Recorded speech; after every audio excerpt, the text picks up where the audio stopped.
Alright, now to just do the completely psychotic thing and... Oh, 2 cuckoo scales. Make it neat and tidy.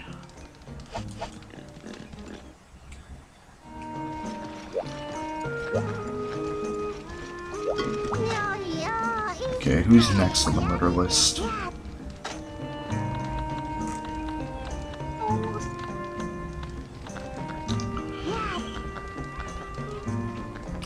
Okay, let's kill some bugs. 20 Vespoid.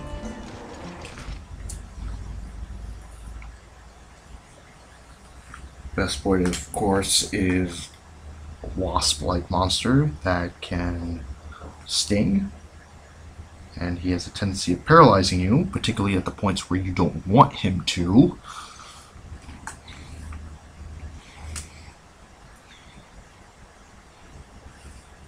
Now, it was a very interesting scenario. If you're a long-time hunter, then you probably know this guy. His name is Social Dissonance, also known as Shepherd.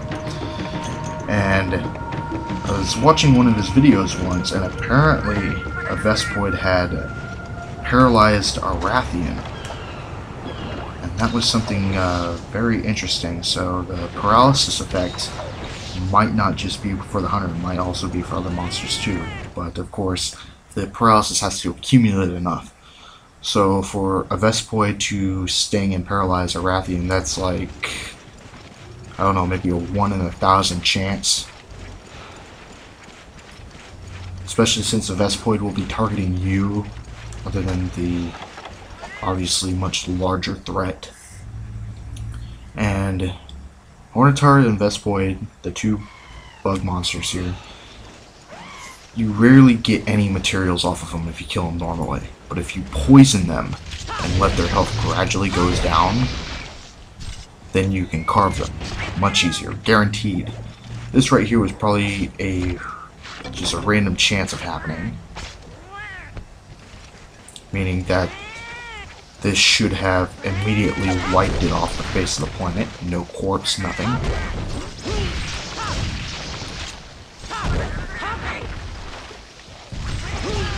Like that.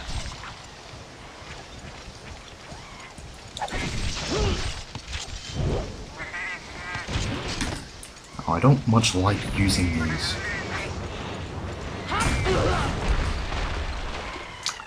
And I tried to dodge that too. Fuck you, Natalie. Fuck you.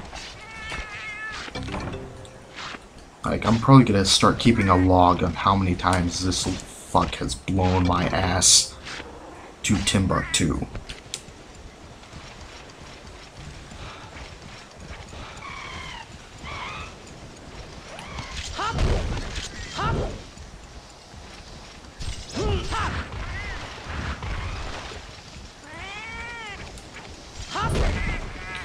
Also, another thing annoying about these particular monsters is that they're kind of hard to hit.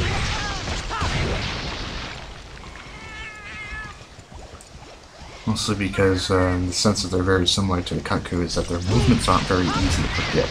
Only when they're coming into attack position is when you can accurately predict what they're going to do.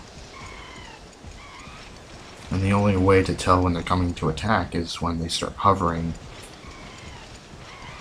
towards you, like this.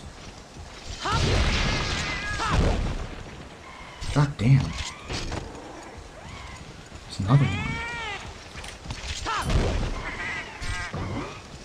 Oh. No, you don't.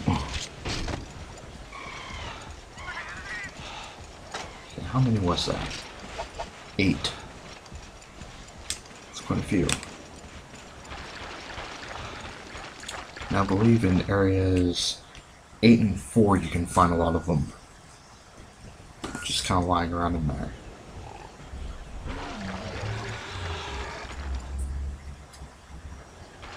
Kind of a shame that you can't explore those ruins, because I bet it would be very interesting.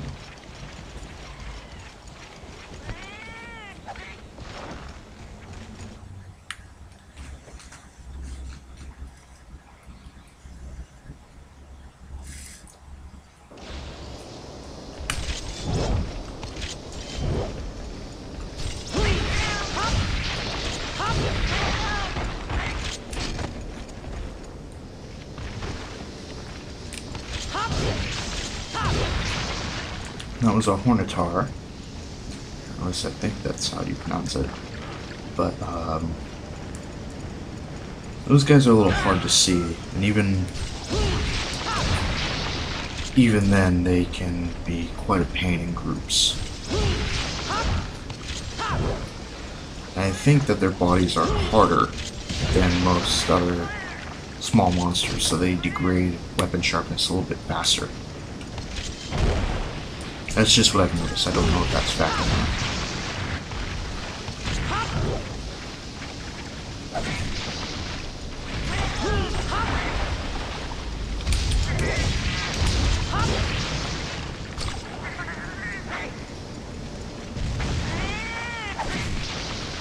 Or it could just be that they're a little more resistant to cutting damage, but a lot weaker to impact. And if you don't know what I'm talking about, that's two styles of attacking in this game. Cutting damage is just when you use a bladed weapon. Impact is when you're using a blunt object like a hammer. Or I believe in some cases, I've heard about a lance being able to use an impact attack. Or if it was half impact or something, I don't quite remember. I'm not a lance user.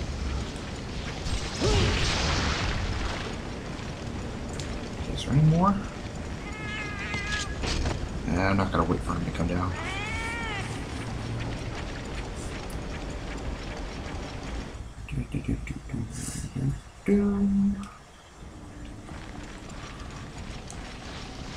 It's just a nest of Hornitar.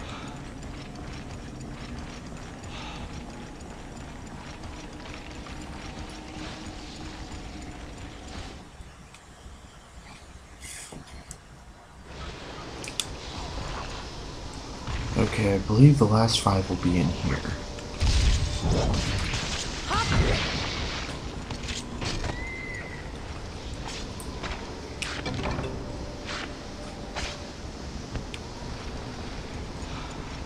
You want to go? Do you?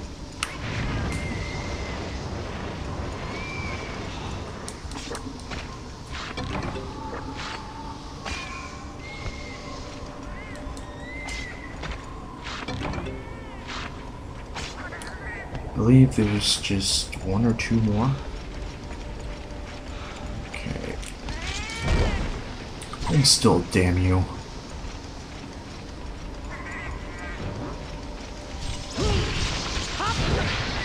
I don't trust you with that explosive cat. Especially since instead of throwing it at the monster, you throw it off a cliff. That's genius.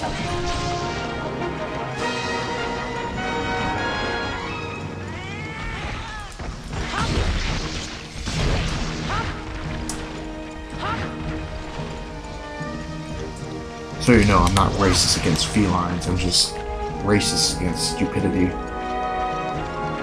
Which is why I hate every politician in existence.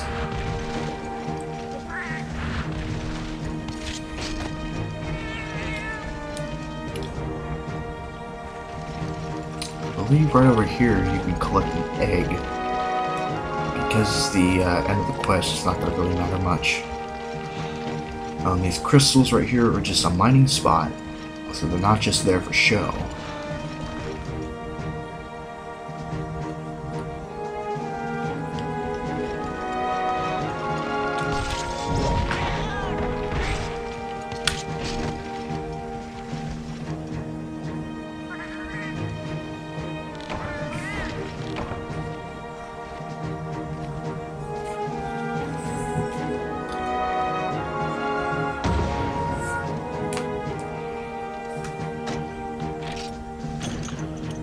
Monster Fluid. Monster Fluid surprisingly has quite a few uses, not just for, you know, Vespoid parts or anything. No, it's usually a commodity that it has a wide range of uses for item upgrading and so forth. But again, it's kind of like the the honey scenario, meaning that there's a lot of times that you're going to have a scarcity of it.